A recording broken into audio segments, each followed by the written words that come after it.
ଚାଷୀ ମାନଙ୍କର ଯୋଉ ଧାନର ଅବସ୍ଥା ଏଠି ଆମେ ଦେଖିଲୁ। ଆର 2 ବ୍ଲକ କୁ ମୋର ଦେଖିବାର ଅଛି।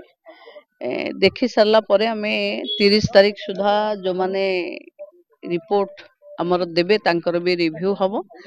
ସମସ୍ତ ଚାଷୀ ମାନଙ୍କର ଏଇ ସମୟରେ ବିପଦ ସମୟରେ ସରକାର ଚଟ୍ଟାଣ ଭଳି ତାଙ୍କ ପଛରେ ଠିଆ ହେଇଛି।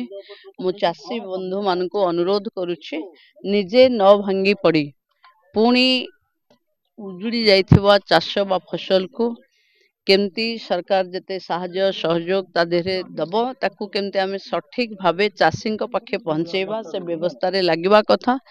ସମସ୍ତଙ୍କର ଏ ବିପଦ ବେଳରେ ସରକାର ତାଙ୍କ ସହିତ ଅଛି। मंत्री देखिक गले तो गजा है सर देखो गजा है सब पचिकी जाइए सब टोटाल चल जाइए मोर 5 माण जमी झील बागर करते झील बागर केमी कर काली विष नहीं जाइए पीम बोली पीनी पलैनी आज आनी बोतल पीम आ कौन करमी सरकार जो साहय न कर मरवा छड़ा किसी उपाय नहीं आसती साहय करेंगे मैडम साहय न कर मरवा छड़ा चाषी किसी उपाय नहीं लोन कर धार कर आज्ञा